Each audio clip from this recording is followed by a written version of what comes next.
Hi guys, hope you're all doing well. This is our Mercedes-Benz E-Class. It's a W211 and it's a facelift model, but the video I'm going to show you will be exactly the same for the pre-facelift model as well. So I think it's from 2003 to 2009 E-Class W211. Now as you can see, we have the ABS light on our dashboard here. We've got the ABS light there, we've got ABS message there, we've got the warning triangle illuminated.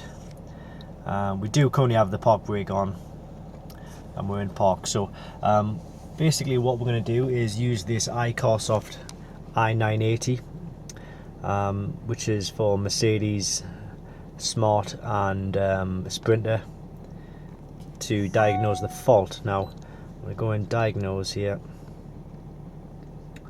I'm going to select our specific vehicle, which as I said is a W211. Incidentally, this i980 kit, it will diagnose faults in all different systems. You can pick it up from Diagnostic World, www.diagnostic-world.com, and it is a bit of a lifesaver, to be honest with you. So it's an E320 CDI. I'm going to manually select the system that we want to diagnose. In this case it is the ABR, adaptive brake.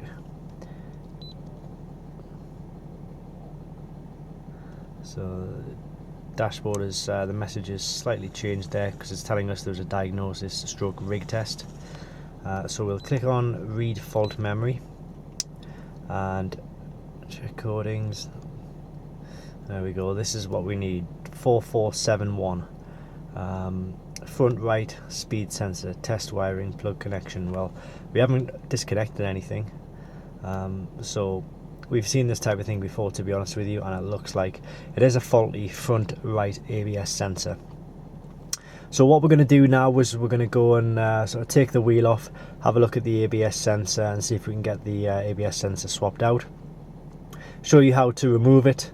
The replacement will just be the opposite of the removal, but we'll go down and we'll see how easy it is to remove the ABS sensor. Now I'm just going to show you where the rivets and bolts are. First of all, we've got one kind of retaining rivet there. We've got a nut there. We've got a nut there, a nut there. We've got a nut there. Then coming up, you've got a nut there and a nut there. There it is there. So basically it's two halves of the arch. You've got this arch, this side here, which is one half, and then this is the other half. So we'll get those out. And there is one more which I forgot to tell you about. It is under here, and it's a rivet just there.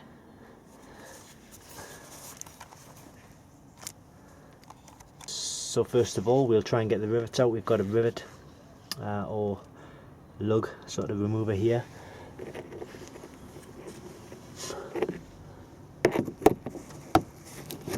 We just need to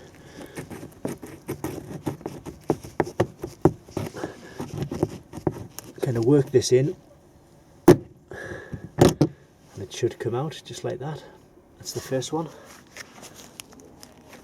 and then the second one is up here.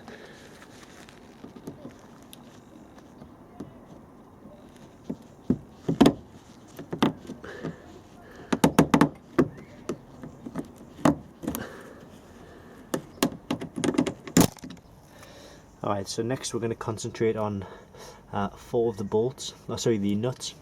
We've got this one, which is a 10mm, that one's a 10mm, that one's a 10mm, and that one's a 10mm as well. So we'll start with this one.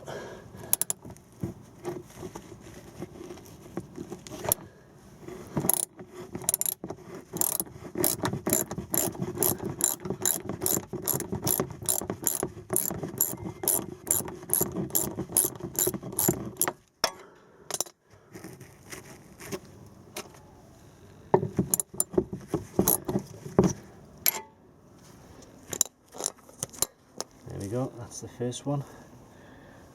And then we'll just get the remaining nuts out as well.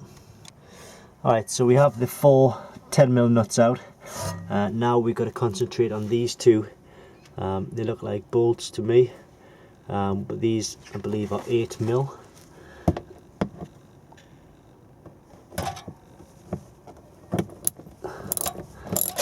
Yeah, that's an 8mm.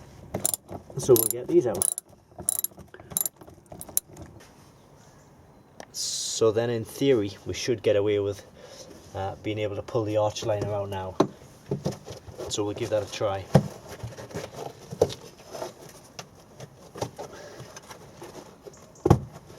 Bear with me though, because it is something I've never done before.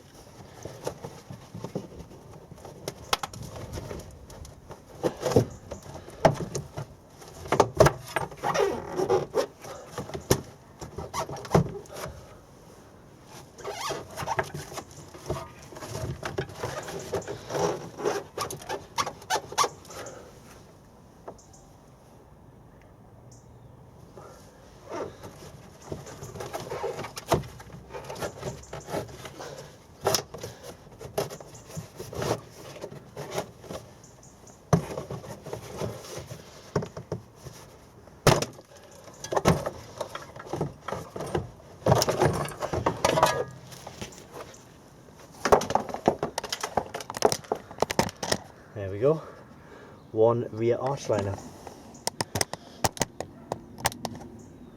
Alright, so we've got the wheel arch off. We've also got the front bumper off, in fact. We were doing another job.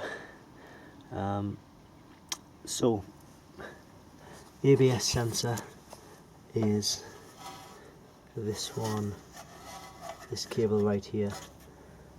As you can see, it has an Allen key connection, so we need to undo that, and once we follow the cable round, which it is this one here, so if we follow this around,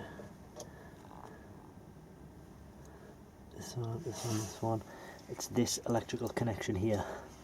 It's the top one, so we need to undo that and pull it out.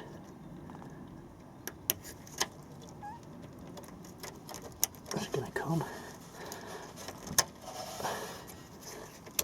There we go.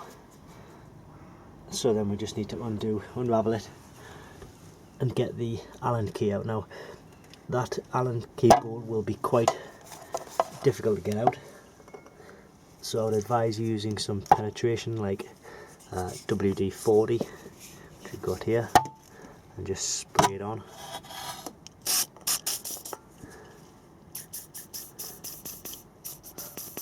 You might want to give that sort of 5 or 10 minutes just to sink in there, and then we'll come back and try and get that out.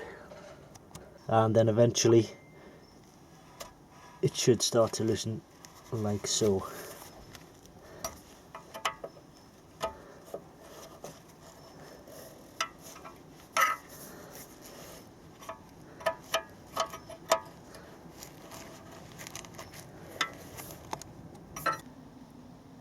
Alright, so the bolt is out now. Then what you need to, you can see the actual sensor, and it's just a case of prising this out. There's a plastic sort of covering the way there. You can see the sensor there, so you just need to start pulling this out. Alright, so we've removed the old, we've removed the old sensor now. As you can see, we've got a new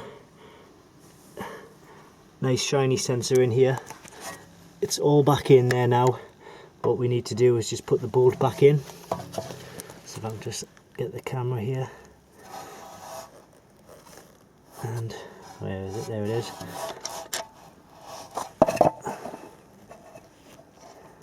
Put the bolt back in as far as I can with my hand, and then we'll continue it with the Allen key, tightening it up, and then we'll do another diagnostic check and see if the lights have gone out. Alright, so we're back in the car now. We're going to turn the ignition on. The diagnostic tool that we have is actually unplugged at the minute. But we'll turn the engine on and see what we get. See if we still get the message. Sometimes, depending on the vehicle, you'll need to actually reset the code. Sometimes it will automatically reset itself if the fault has been cleared. Now it looks like in this particular car the fault is automatically gone. Like I say, some vehicles you'll need to use the diagnostic tool, which I have here, to actually go in and reset the codes, which will turn off the light. But in this particular case, nothing like that is needed. The chances are the fault codes will still be stored in the ECU, and yes, you can use the i980 to go in and clear the codes, but it's not necessary because the lights aren't actually showing at the moment. But if for your own peace of mind, you can still use the tool to reset it. Alright, so that was the iCarSoft i980, which is, well, it's basically helped us diagnose which ABS sensor was actually at fault in this W211. It is available just by clicking the link directly below this video. The ABS sensor that we picked up was £40. I don't believe it was a genuine Mercedes sensor, but that just goes to show that you don't necessarily need a genuine one, because an aftermarket part has fit this vehicle perfectly. So thanks very much for watching, and I hope this helped.